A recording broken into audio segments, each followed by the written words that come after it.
Okay, yes.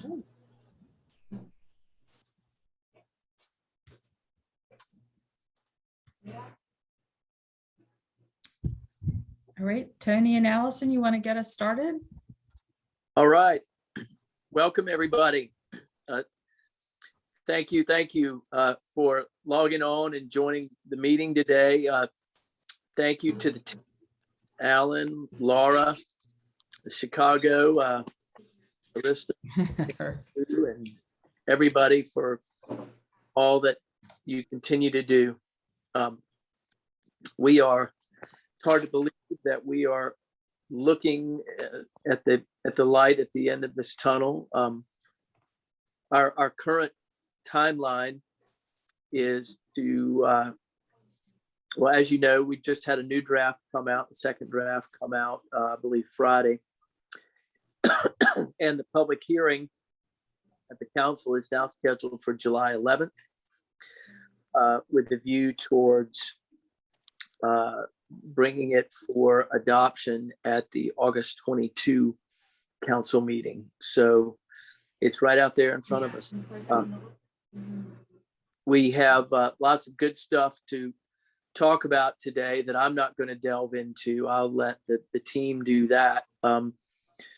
But I do, as I often do, want to just very briefly talk about the process and commend everybody for all the time and effort that you've put in to make this a great process. And so we're going to come out with a result that has been so thoroughly looked at and inside and out and upside down and picked at, analyzed, and etc., that it is something that everybody knows about and has just been thoroughly vetted through this process. And when you do that and you have a process like that, that is inclusive and transparent and rigorous, it yields good results like this. And so, you know, I've been saying that for at least 7 years, even before the OAC was created, when I was on the planning commission and we had started talking about this, and I still firmly believe it, and I'm really proud of it. And I think that Charlotte, this ordinance, both the substance of it when it's adopted and the process for doing it, are really going to be a great example to the whole country of how to do this the right way. And so I feel great about it, and I want you all to as well. And I want to thank everybody for continuing to show up and show out and put in the time and effort on this. So thanks so much. Allison, you're up. Thank you, Tony. Thanks for your leadership. Thanks to, we've got a good group here today. I really appreciate you taking the time. We're going to go over some of the key changes that were made in the second draft of the UDO that was released, like as Tony mentioned, this past Friday. And this has been a result of many meetings staff has done. Yes. They have gone through 1,200 plus comments that were entered into the portal, and have had many conversations with our consultants, stakeholders, this group, the community, to really evaluate the feedback that we received and how we can make this. This draft that came out on Friday is a great representation of that feedback, and topics as it relates all over the board, from trees to parking to building heights to community character. And so this has some revisions to things that were originally proposed. There are some things that we did not revise, and there are some new approaches, even a new historic district and other things that have been added to this particular draft. I'm really pleased with the outcome, and look forward to sharing these updates with you and getting your feedback on what you think. So with that, I'm going to turn it over to Laura. And again, thank you for your time today. Thank you, Allison. Yes, I am unmuted. As Allison said, we have the second draft that was released on Friday, last Friday, and this will also be the public hearing draft. It is, you all should have all gotten a link to the draft. It is redlined with changes in the draft, shown both what was removed and what has been added, and is available also on our website. If you want to get the word out, we'd really appreciate it. Want to talk a little bit today about, Yolanda Jones is going to go over the some of the public input process. I'll talk to you about the review and adoption timeline. Alan will go over, and Tim and I will go over some key changes from the first to the second draft. Well, Alan and Tim will, and I'll talk about the transition to the UDO. Next slide. So won't go over all of these dates, but again, this draft was released on June the 3rd. We will be having engagement that Yolanda will be talking about with you all on July the 11th. This will go to a public hearing with City Council and the Planning Committee of the Planning Commission, who will be making a recommendation to Council. On July 19th will be the Planning Committee recommendation. And we will be asking for a decision from City Council on August 22nd. So that's where we are timeline wise. We also, before I hand this over to Yolanda, want to ask, feel free to put questions and so forth in chat today as we go through the presentation. Then we will also stop at the end and can look at some, have some hand raising and questions if people feel like they can't get what they need through the chat process. So now I'm going to hand this over to Yolanda. Thank you, Laura. So as Laura and I believe Alan at the beginning let everyone know, our draft did release on Friday, June the 3rd. And with that draft release, that opened or signaled the opening of our comment portal, where we will be accepting comments through public input through June 30th. The comments that we received there, what staff will do is summarize those comments, put them into themed categories to share with council and the planning commission / planning committee members. And I'll speak to in just a second our community engagement efforts. I just want to reiterate that June 30 deadline for comments. If you have those, we would definitely like for you to add those to the portal before that date. Next slide, please. Thanks. So the slide before you actually lays out our community engagement efforts that will be much more condensed than our first phase because it's a very shorter period of time for us to engage with folks. However, we did try to give a wide variety of options. The very first of those will happen next week, starting on June 14th. We will host virtual update sessions that will basically just cover key changes within the actual first 2-second draft. We will host those on June 14th and 16th. And much like our first phase of community conversations, those will happen from 12 to 1 and then from 6 to 7 on those dates. Additionally, we will host an open house here at the Government Center in our lobby or rotunda from 2:30 to 6:30 on June 15th. You are more than welcome to attend. We'd love to have you here. We will offer validated parking as well as a limited number of transit passes for rides to and from the Government Center for those folks who choose to come via transit. We will also host virtual office hours starting on June 21st, 22nd, 23rd, and 28th. Those will happen periodically throughout the day between those hours that you see on the screen. They are covering a wide variety of topics within the UDO. You will be able to sign up for 15-minute windows to be able to talk specifically to staff members about your questions, provide feedback, things that you notice in the draft during those periods of time. And you can do that at our website. If you look in the bottom right corner, there is a QR code for you to scan. However, it does take you to charlotteudo.org, which isn't super hard to remember. If you'll just go there, you'll be able to get a wide variety of information on the second draft as well as register for these events. Thank you. Thank you, Yolanda. So let's dig in. Since we released the first draft last October, we have received over 1,200 comments from community members and stakeholders, including probably some of you, through our online portal. And we have responded to, we think, each and every comment that was made online. We've also received feedback from our city council members as well as our planning commission members. Obviously, we have received feedback and comments from this commission, as well as over 600 comments from our city and county staff in their review of the first draft.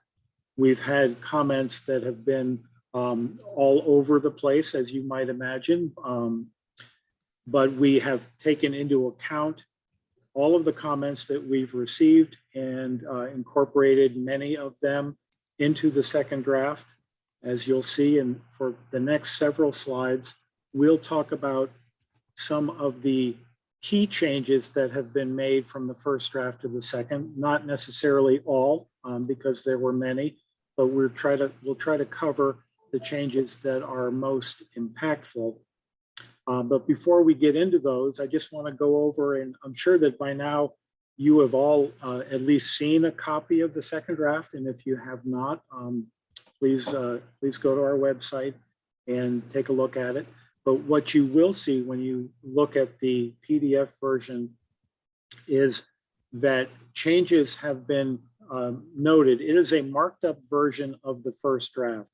So it is a little bit longer than the first draft, but that's only because of all of the markups that have been done in the document. So you'll see that things that have been added, new text or materials, are shown in blue underline, as you can see on the example on the right. And things that have been removed or text that have been removed will be shown as a red text with a strike through, just as you see in the example. So in this way, you should be, makes it a little tough to read, but it is very transparent in terms of what we have added and what we have taken out.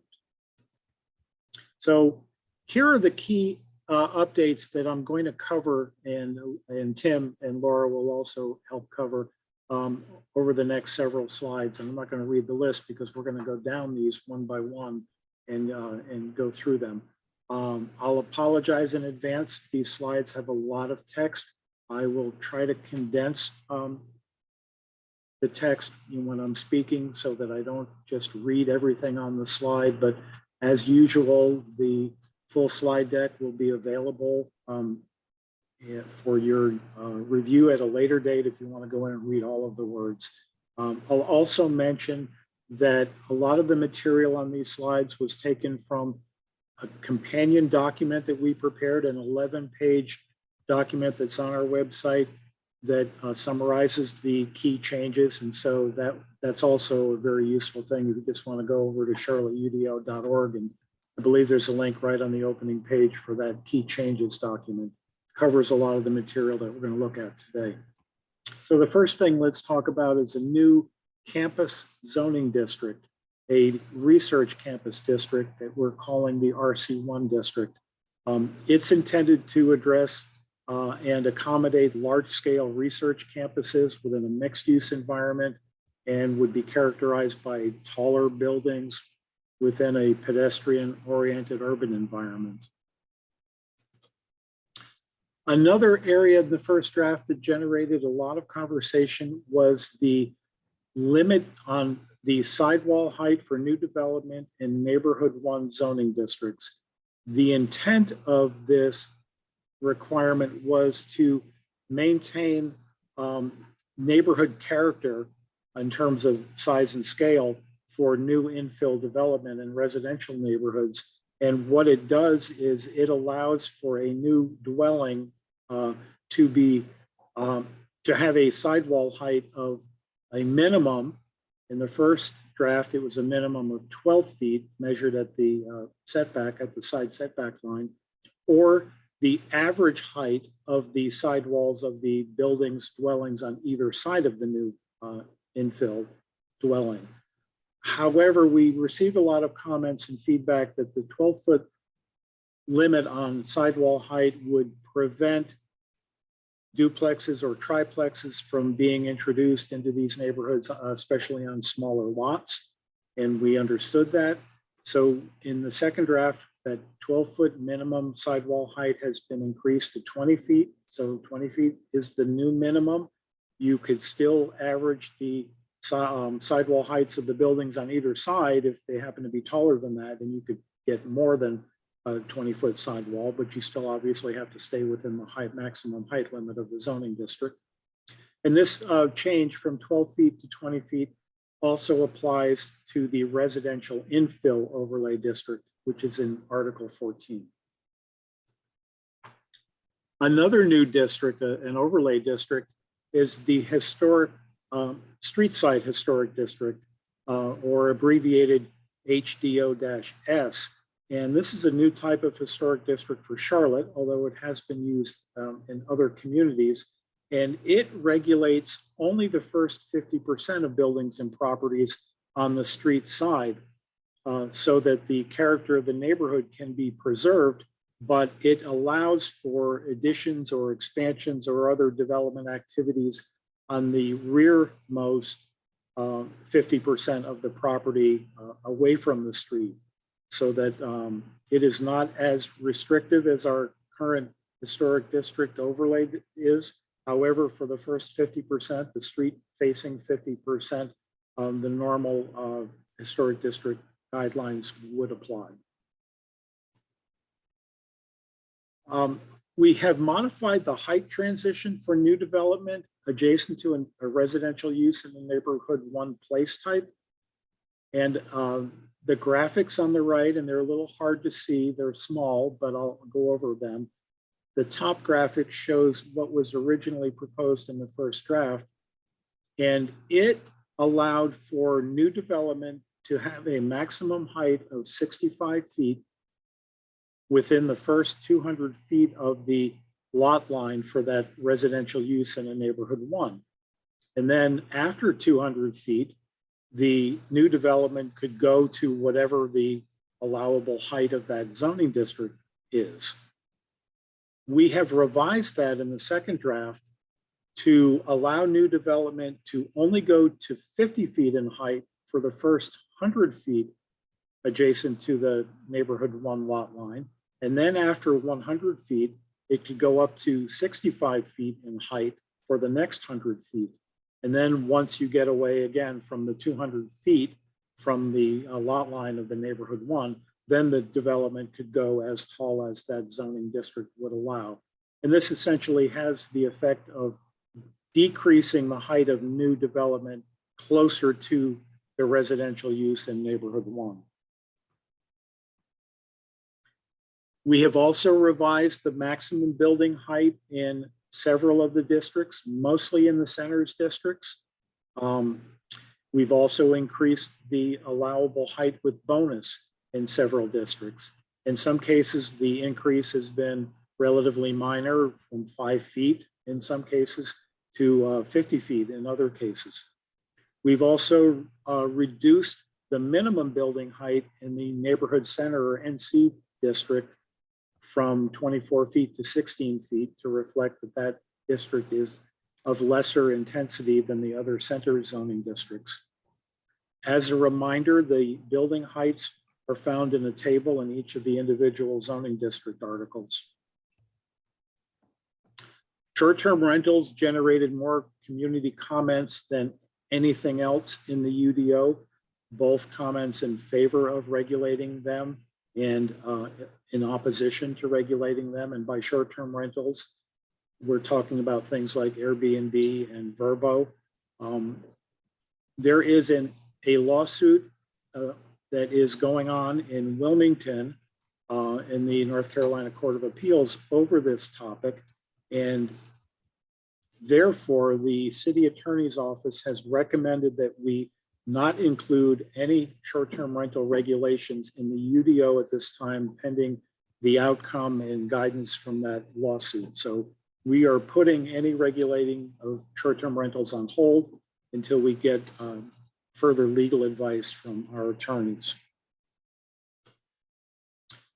We have modified the bonus menu from the first draft to the second draft to add additional options for earning bonus points for additional building height and reduced open space.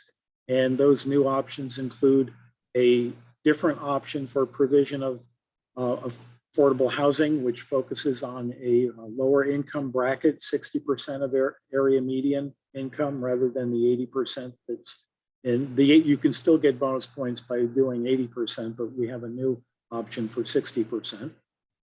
We've also included EV charging stations above the number that would be required by the ordinance.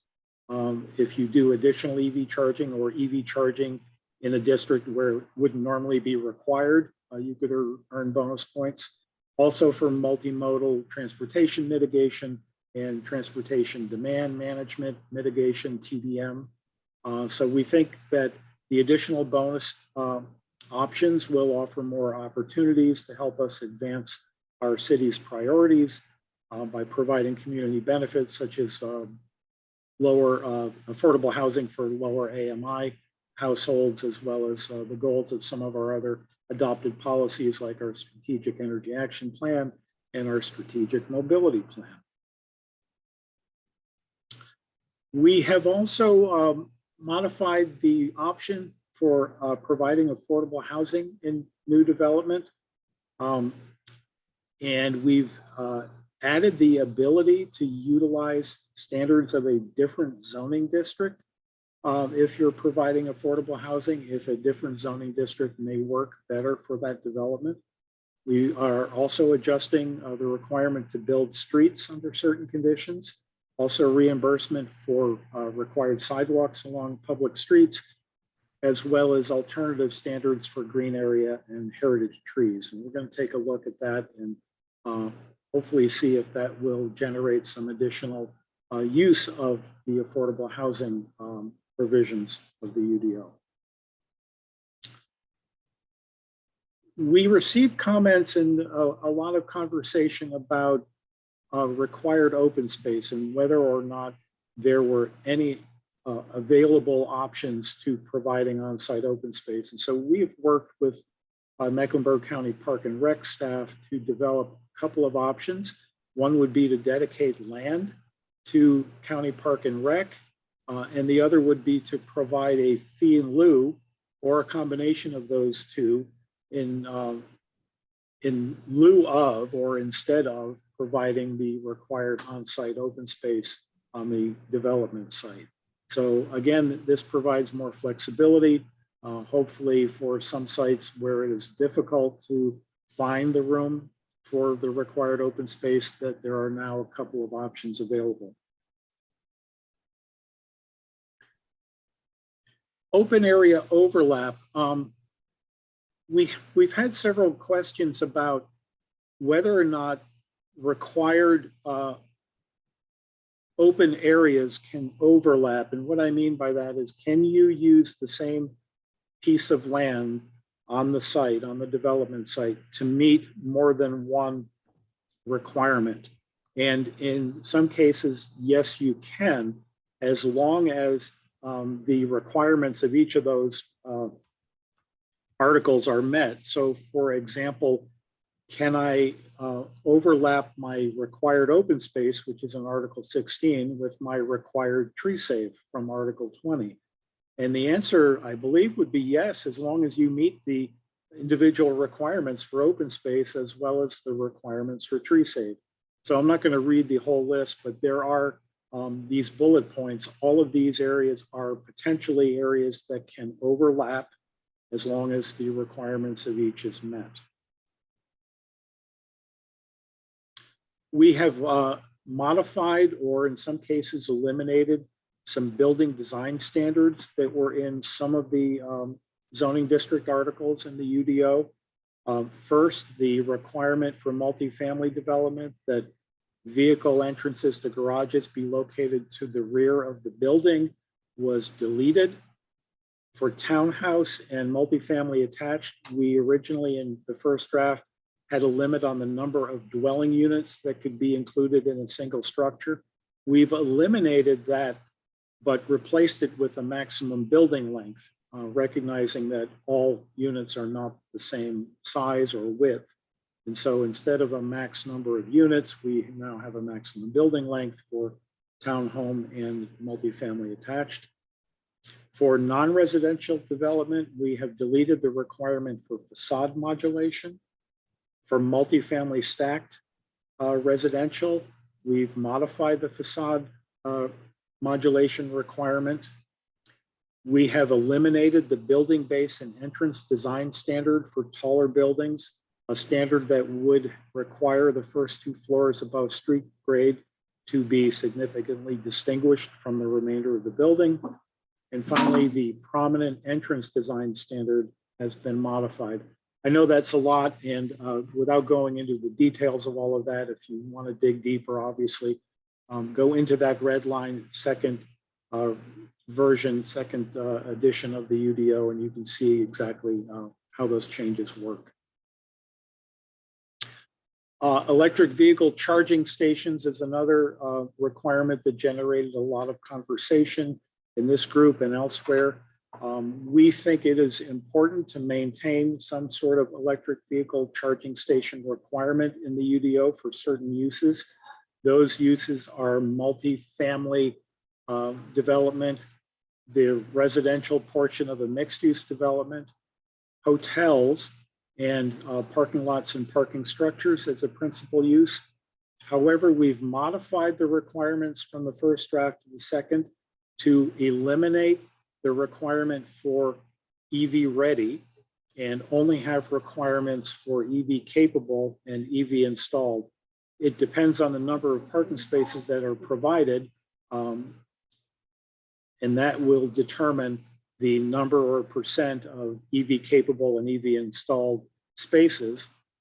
So that hasn't changed, but we have changed the definition of EV capable to only require the reservation of space in the electrical room for future EV chargers and continuous raceway, rather than actually having to provide the space in the panel and so forth. And so we believe it will make this EV parking requirement more affordable for development. We also want to call attention to Duke Energy's program, Make Ready program, which can help development significantly defray the cost of installing EV charging stations. We've made some changes to our parking article, Article 19. I've got a couple of slides here. We had obviously a lot of comments, some telling us that we needed to maintain basic minimum parking requirements, others telling us that we needed to throw out any minimum parking requirements and just let development and let the market decide. We landed kind of back where we started. We have kept the 3-tier structure for parking. You may be familiar with that, wherein Tier 1 zoning districts within Tier 1 would have a minimum parking requirement, but no maximum. Zoning districts in Tier 2 would have both a minimum and a maximum, and zoning districts in Tier 3 would have no minimum parking with an exception to that, but instead have parking maximum. So we've basically kept that 3-tier structure. We think we've made the parking table a little bit easier to use. In the first draft, we listed every single possible use in the parking table with its corresponding parking minimums and maximums as applicable. In the second draft, we have tried to consolidate all similar uses with the same parking requirements into a single line. For example, commercial uses, we've taken all of the commercial uses that have the same parking structure, same parking requirements rather, minimums and maximums, and just put them all in one line called commercial use. However, we recognize that there are kind of one-off commercial uses that for various reasons have a different parking standard. And so those are still listed separately, but we have done a little bit to consolidate that parking table and hopefully not have as many lines as we had before. We have generally reduced the parking minimums in Tier 2 And I mentioned the exception in the tier 3 parking requirement. Previously, if you had a type of use that generated a lot of need for parking, such as a restaurant or a nightclub, and you were a tier 3 district, if you were within 200 feet of a neighborhood 1 place type, you would still be required to provide a minimum amount of parking. The second district kept that exception, but increased that 200-foot distance to 400 feet. So this addresses the request that we've received from a lot of neighborhoods that 200 feet was not enough. They're concerned with spillover from things like restaurants and nightclubs onto local neighborhood streets. To go on and continue with changes to parking, we have generally not changed the tier 1 parking minimums. I mentioned earlier on the previous slide that we have modified the tier 2 parking requirement minimums. We are going to continue to evaluate the tier 1 parking minimums, and we're open to making future changes once we do a little bit more analysis on that and look into things like parking permit programs and on-street parking and curb lane management.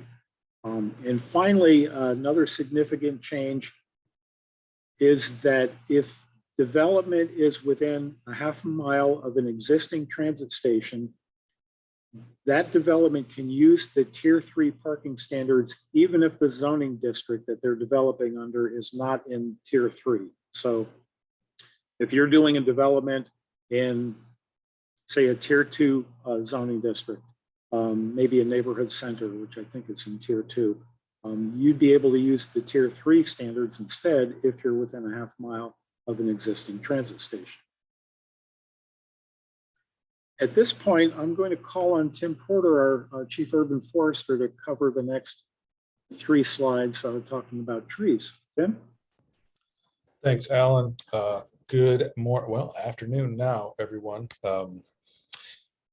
There's a few key important changes to tree protection standards. One significant one is the shifting of tree protection regulations out of what was Article 29 in the first draft and combining those, streamlining tree and landscape, vegetation related regulations and into one location. So combining tree preservation regulations with landscape screening into what was now Article 20. Article 20 was chosen because the standalone tree ordinance, which will remain but be significantly amended, is chapter 21 of the city code. So it seemed to be a little bit confusing for staff, and we thought for customers as well. So landscape screening and tree protection standards or preservation will be Article 20 of the UDO.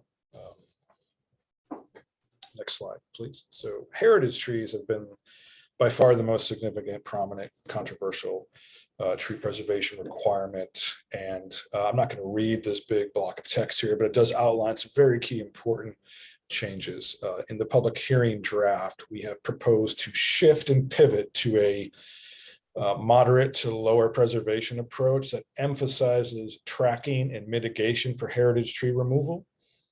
And a quick reminder, the heritage tree regulation as proposed applies in 2 ways. It applies to development scenarios, and it also applies to non-land development scenarios, which are property owner decision scenarios. In the land development world, there's some slight differences between mitigation requirements. There's a slightly higher preservation intent there. We feel that this shift allows us to gather more information in the short term to get a better granular understanding of how preservation of heritage trees will impact property owners and development, and also environmentally, how heritage trees, the preservation of, but also in general, what they mean to Charlotte's tree canopy. We have some good data, but very, very few data analyses looking at the level of importance of these trees. We have a little bit of data from UNCC, from the Revolution Park neighborhood that suggests that heritage trees account for about 30% of the population of the trees in that neighborhood, which has a high canopy cover, but they also account for over 60% of the actual benefits that all the trees provide, which indicates a high value. But we need to understand that on a broader and granular scale. So we think this shift allows us to collect information through multiple processes over the next couple of years. Permitting is one of those big sources that we'll be tracking to get a better understanding, to see if we need to come back to council and possibly this type of stakeholder group to recommend a stronger preservation approach. Next slide, please. And this is an outline for land development scenarios for this proposed regulation. Moving left to right, we have kind of where are we now? We have what was proposed in the first draft, and then what we are including in the second draft for public hearing.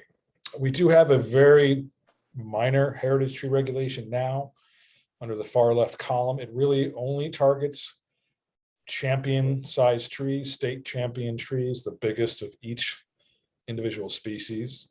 And we see less than one of those trees preserved a year. There's just not many of them out there. And this current regulation really isn't doing much. So in the first draft, we propose to overhaul it based on stakeholder feedback, some data trends, comments we received through the 2040 comprehensive plan process. We propose a very strong preservation approach, where in most cases trees had to be preserved. Again, the middle column here, mitigation requirements include a fee and a replanting component. There was no incentive to preserve these trees. And in all cases, any dead, diseased, dying, and hazardous heritage tree can be removed without a permit and will not require mitigation. Reviewing and considering feedback we received from this group, the general public comments we received during the UDO engagement process, from council, of course, and results from the economic impact analysis from our consultants suggested we really need to take a different approach here, find a better balance for this regulation. And what we're including in the second draft is a preservation approach that allows heritage trees to be removed if there's a demonstrated conflict. So development customers will have the ability to build to their full potential as long as they follow all the regulations that they have to and demonstrate a conflict with any other required or intended improvement on a site. They can be removed. Again, a conflict has to be demonstrated. If authorized for removal after demonstrating that conflict, the mitigation requirements will include a $1,500 fee and a minimum of 1 tree replanted. That fee can be reduced or eliminated if customers plant additional mitigation trees. Each additional mitigation tree has a credit of $250. So that can reduce that overall fee based on the quantity replanted. There's also some additional incentives included in the public hearing draft. Preservation of specimen trees, which is that next tier down. They're large trees, 20 to 30 inches in diameter. Again, a quick reminder, heritage trees are 30 inches in diameter and up of native tree species to North Carolina. Specimen trees are 20 to 30 inches, and preservation of those trees on a development site will waive mitigation requirements for the heritage for heritage trees on a 1-to-1 ratio.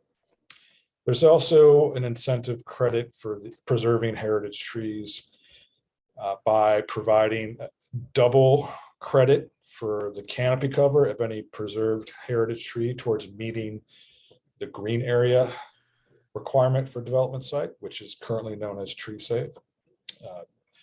Twice the canopy cover for each individual heritage tree will be given towards meeting that requirement. And again, any hazardous, diseased, high-risk tree can be removed and mitigated for without a permit or mitigation requirements. I think that is our last slide. Yes, thank you, Tim. Yep. Thank you. Let me continue with a few other changes that we've made from the first to the second draft.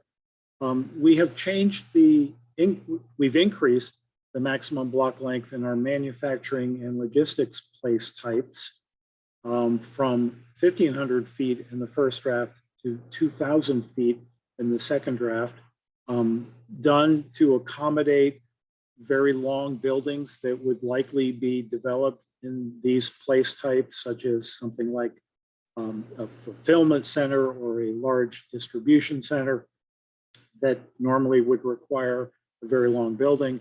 In addition to increasing the max block length in the M&L place types, we've added a flexibility provision so that if an even longer building is proposed, we have the flexibility to adjust and allow for that. We have developed 4 new street cross-section street types for the Uptown area that were not included when the streets map was developed and were not part of the first draft. So the new street types for Uptown include Uptown signature streets, linear parks, Uptown primary streets, and Uptown secondary streets. And they have been mapped on the Charlotte Streets map, and this will result in greater predictability for what streets should be in the Uptown area.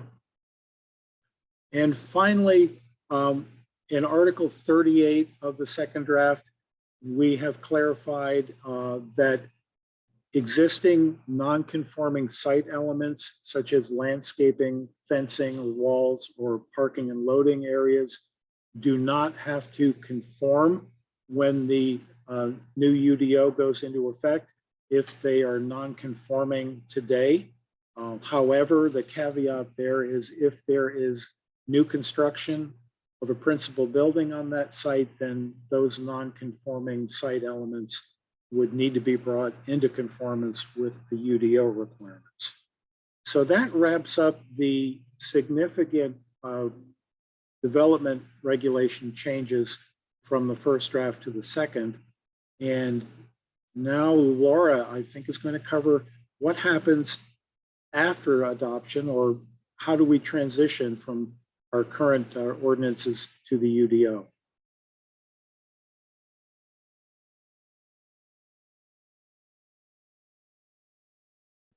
Laura? Thank you, Alan.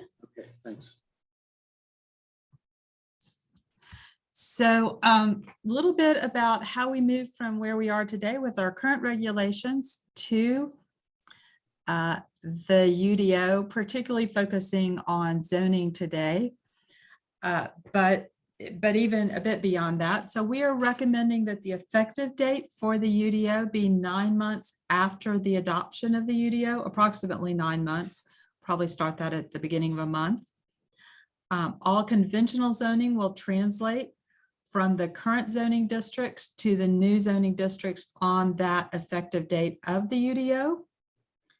And conditional zoning will not translate. However, we will be looking at these sites for alignment zoning in the future in conjunction with the community area planning process. And we've been asked what criteria will we use for the alignment zoning, as we could also be revising some conventional zoning that may be translated but is not aligned with the place type. So we will be developing criteria for that, and it will we'll be looking at things like context for a site, because we do have multiple zoning districts for most of our place types, and any other information we get out of the community area plan. And we will have extensive community engagement for that zoning alignment process. And this will be very similar for you guys who have been working on this for a while for what we did with the TOD, the new TOD districts. So for conventional rezonings, these are the rezonings that do not have site plans. Just to let you know how this will work, if someone has a conditional rezoning in process and it is still pending on the effective date of the UDO, it will translate to that new district. So the rezoning approval or decision would be based on the new district from the UDO if it occurs after the effective date. We will have people begin to file conventional rezoning petitions to new UDO districts 3 months before the effective date, but processing will not begin before the effective date. And one change in the UDO is that we will have some type of informational meetings for conventional rezonings. Won't be quite like what we have for conditional, because there's a lot of discussion about site plans, and obviously for conventional we won't have site plans, but there will be information so people understand the districts and the range of possibilities that could occur. Want to talk a little bit about permit choice. This is established by state law. And this is where an applicant submits a permit application for development. And if after their submittal, but before their approval, a regulation is changed, the applicant can choose which version of the regulation or ordinance to use. So you could use the old version or the new version of a particular regulation or ordinance. This includes development activity, permitting activity, but does not apply to rezonings. And there is a provision that if there are multiple permits that are required for a development for which permit choice is applicable, then the subsequent permits may be used, may choose which regulations they want to use, old or new, if they're applied for within 18 months of the additional permit. And just for clarity, sign permits and soil and erosion control permits are not considered initial permits. Okay, back to the rezoning process for conditional rezonings. So folks may have been wondering, wow, I think I'm still going to submit a conditional rezoning. How long do I have? So any conditional rezoning that is filed at least 4 months before the UDO effective date can move forward and be approved under the current zoning regulations, the pre-UDO regulations, even if the decision is after the effective date, as long as that decision occurs no more than 9 months after the UDO effective date. So we know that this is kind of an odd in-between time, and we're trying to accommodate that and allow people to continue with their development projects. If someone wants to file a conditional rezoning using a new UDO zoning district, they can first start filing 4 months before the effective date, but again, the processing will not begin before the effective date. Vesting, and I know we're in a lot of details today, so bear with me and be glad to answer any questions. Vesting is established by state law, and there are different validity periods for different development types, and you can see the vesting periods down at the bottom of the slide. I will not read those to you.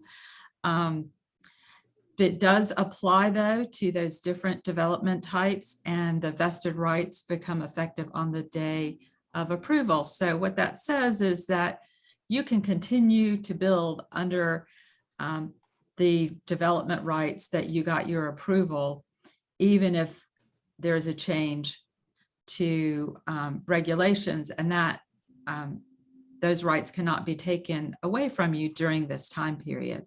There's also something called common law vesting, which means you have made enough of a financial commitment to be able to continue to proceed under those regulations as well. It's a little fuzzier in state law, and we will be working on developing a process for determining common law vesting. And I think we're at this point, if we've got some things in chat that we can go over, and I think we may have a few more questions that I haven't seen that have come through as well. Thank you, Laura. Kevin, do you want to take the chat, or would you like me to get big in? Go for it.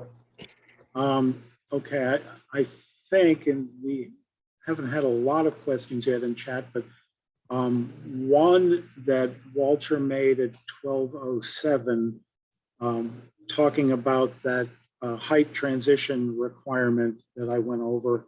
What if the two properties are separated by a street? And I'm assuming that means what if the neighborhood one residential property is across the street from new development in a different zoning district? Does that 100-foot limit apply to the first 50 feet and the 65 to the next 100 feet? Chris or Arista, can you help with that? And Alan, I can answer that. It would still apply. Okay. So, but it would be measured from the property line of the neighborhood one, which would be across the street. So Yes, the first 100 feet may be a lot of street. it could be. Yes. Yeah, okay. And then the next question, Douglas Welton warned me that this question was coming, and I saw it coming, and I still don't have the right answer for it. How do alternate EV charging technologies fit into the current EV ready requirement?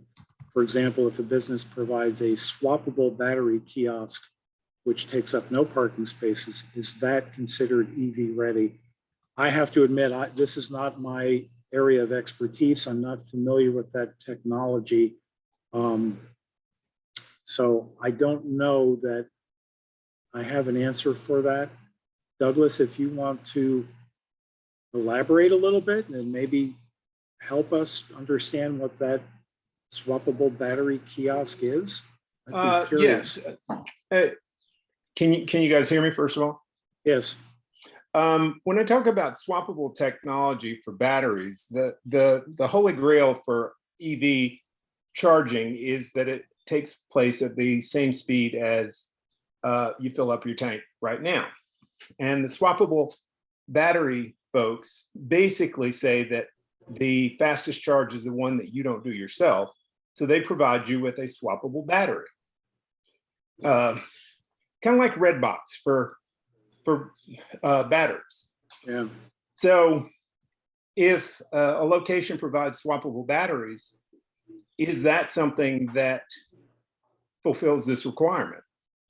Because yeah, I'm sorry to interrupt. Go ahead. I could see certain technologies might be certain utilizations. For instance, a hotel, which might have a lot of a taxi fleet camped out at their location, might want to use that sort of technology as opposed to an apartment complex. Okay. I don't think the way the UDO is written that it would meet the EV ready requirement. A follow-up question for you though. Aren't these batteries big and heavy? Not necessarily so. And Okay. They wouldn't necessarily be replacing the battery in your Prius, which weighs 400 pounds. Well, the original one's like 400 pounds. Yeah. You've got it. Some of you probably have a juice box on the back of your phone because you use it for a whole bunch. And it doesn't replace the battery in your phone, but it gives you an additional charge so you can use your phone for a little bit longer. And it's about the same size as your case. Yeah. It's the same thing with automobiles. They're testing this. There's a company called Ample that is testing this in Norway. And, if you follow Norway a little bit, they brag about having a lot of EVs there. So, that may be, and there's no guarantee that any of these technologies are going to last for forever or even be valid in 10 years from now. And so the way that the requirement is written, and this may be all me, it just strikes me as something that looks like a pump that you fill up with electricity is what you're asking people to provide. And even if we go to things like inductive charging, which is if you have, that for your phone, you just sit your phone on top of it. These pads can be placed anywhere. They can be placed in the road surface themselves. So the question is, how does that fit into the regulation that you're carving out here, or the requirement?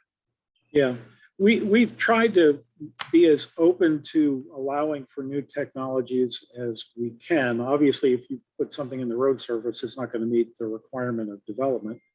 But So we've asked our sustainability people who are helping us with this requirement.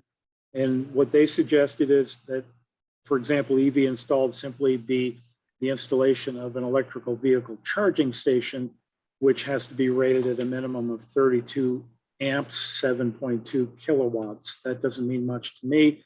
That apparently is the current standard.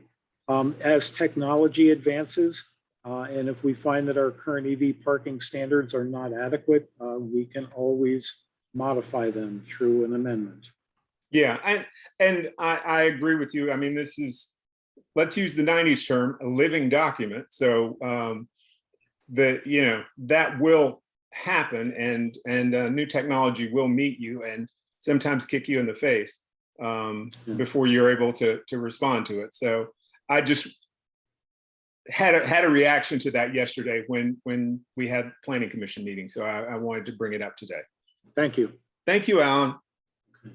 Let's move to the next comment at 1221 from Matt Langston. How does the rezoning submittal gap of 4 months reconcile with the current rezoning backlog? Laura, can you talk about that? Sure, let me pull up the chat again.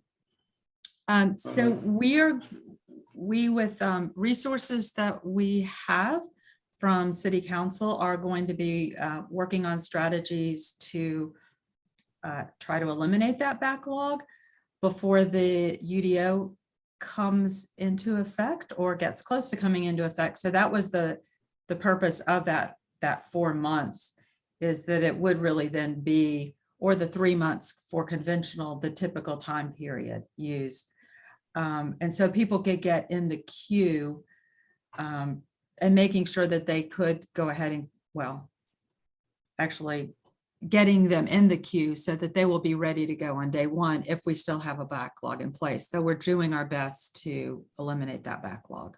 Yeah, and if I can jump in too really quick, that backlog was the subject of City Council conversation during budget, and they graciously have even front loaded us to get the additional resource that we were granted in the budget. They actually front loaded us, and it's advertised now so that we can have additional staff to help us work through that. So, and then there may need to be additional meetings or earlier meetings, those sorts of things to kind of get through that we're also talking to the City Council about now.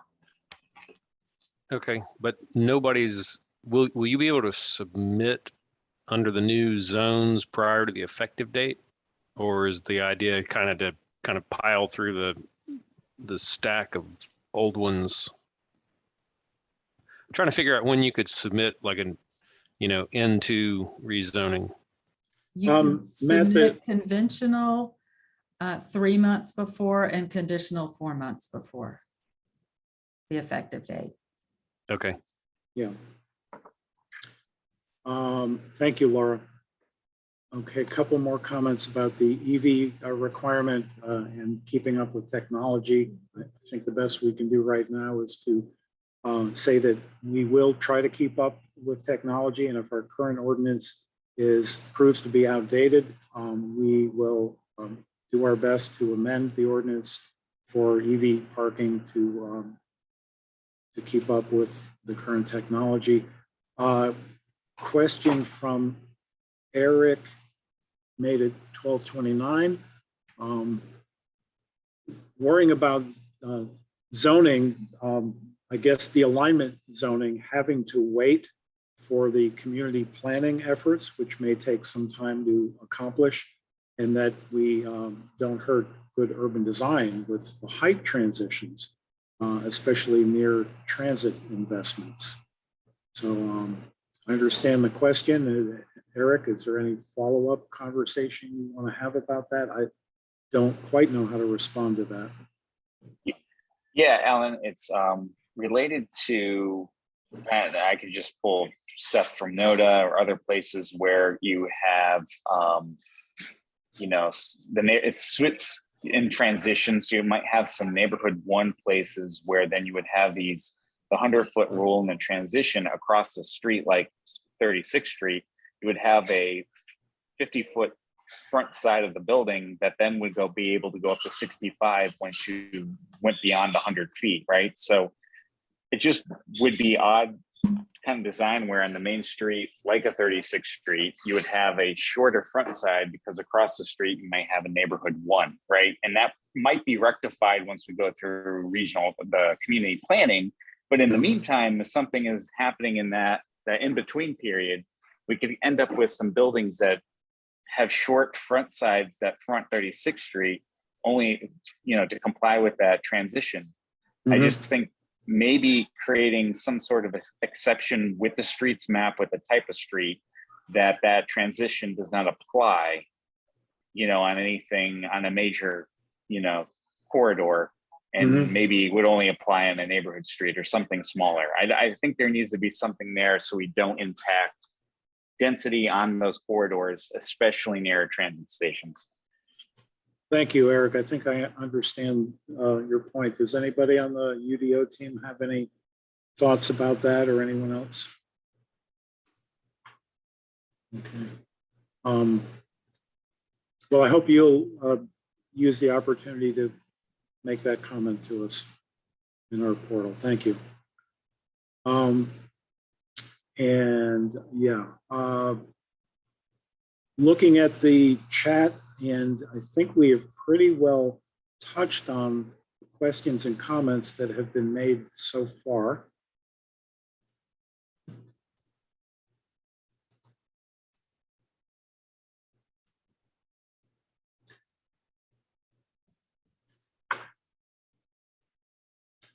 As usual, we'll allow for you to think about it and raise your hand, or I can't see hands, but I'm hoping others be aware if hands have been raised. I don't see any right now, or enter more comments. We still have a little bit of time left in our schedule.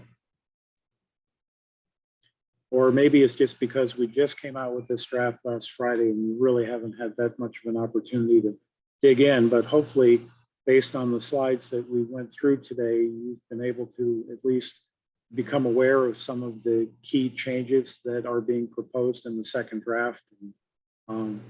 We may not have addressed your particular issue entirely to your satisfaction. Obviously, when we're getting comments from different interests and they sometimes are in direct conflict with each other, we have to kind of balance what we do in the ordinance. Eric is suggesting that we have a follow-up OAC meeting soon. And any thoughts, if we do have a follow-up meeting, Eric, what you would like to accomplish at that follow-up meeting? I was just merely suggesting that there's a lot of detail here just to go over, and just getting some time with it would be good. Maybe just if folks did have questions to email you specific things they would like to go over, like kind of like what we did a month or so ago, might be helpful. Okay. Also, I want to point out, though, that we will have some virtual open house, not virtual open house. Mariah or Yolanda, help me with the Office terminology. hours. Thank you. Office hours, some virtual office hours that you'll be able to sign up for and get, at least 15 minutes, just dedicated to trying to address your specific questions. So that that may be something that some members of this commission may want to take advantage of as well.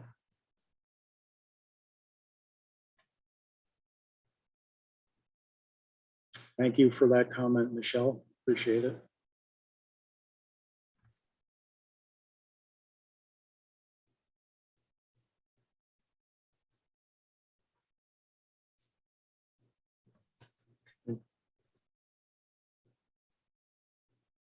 Well, Allison, do you think we should wrap it up? I don't see any other comments or questions coming in. Just curious, usually this group is really vocal and chats flying. So I'm curious just to hear, is this, we just haven't digested this yet? Is that really? It might be, Allison is Kiva, it might be that just like when we got the review yesterday, just take some time to digest. You sit in a meeting like this, you make some mental notes, you make some, maybe some handwritten notes so that when you do go through this new draft, what this meeting covered, kind of, you connect some dots and then your questions start to form after that. So I suspect that may be where the silence is coming from, much like what Eric just said. I would agree with Kiba wholeheartedly on that, because yesterday I did exactly what she just described doing. So, and until I get the whole thing, I didn't read 600 pages since yesterday. So, that's the way that goes. Come on, keep up, Welton. Oh, damn. Well, Okay. there's already 608 pages, so whatever that math is, 85 minus 8, then. Evelyn Wood is turning over in her grave right now, laughing at the two of you. Anyway. Yeah, I'm not sure everybody got that reference. Yeah, you have to be old to get the Evelyn Wood speed reading reference. Yes. Yeah, I can see all the geezers on my little screen right now, getting the Evelyn Wood reference. Well, I just appreciate everyone taking the time today to go through this. I hope the, running through the highlights was helpful. Please, feel free to reach out if you have other questions. We've got a lot of opportunities for engagement. Please make sure that your friends and colleagues and neighbors are all aware that the draft has been out and how they can get more information and how they can provide feedback to us. So I appreciate you being sort of ambassadors of this effort and helping us to navigate this towards adoption later this summer. Tony, any final words? No, you've said it very well. Just thank you, everybody. We can see the finish line. Thank you for your time, and we're in the red zone. So keep it up. Thank you. Thank you. Thank you. Thank you. Thanks. Have a great day. I had my hand up. Is it too late? No. Just real quick, Laura, if you would repeat again the schedule for the last time someone can file for a conditional rezoning under the current zoning ordinance. I was trying to do the math on the dates, the 9 months plus this minus 4 and all that. So I'm really sort of trying to pin down sort of what the final month would be where we'd still be operating under the current ordinance. I'm sorry for the confusion. 4 months before the effective date. Okay, so if we add 9 months to August, assuming it's adopted in August, and so 5 months after the adoption date would be 4 months remaining. So that would be the answer to the question. Yes. Okay, thank you. That clarifies it. I appreciate it.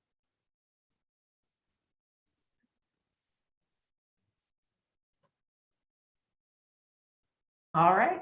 Well, unless anyone throws out another question, I think we're adjourned, and I appreciate everyone's time today. Thank you all. Thank you.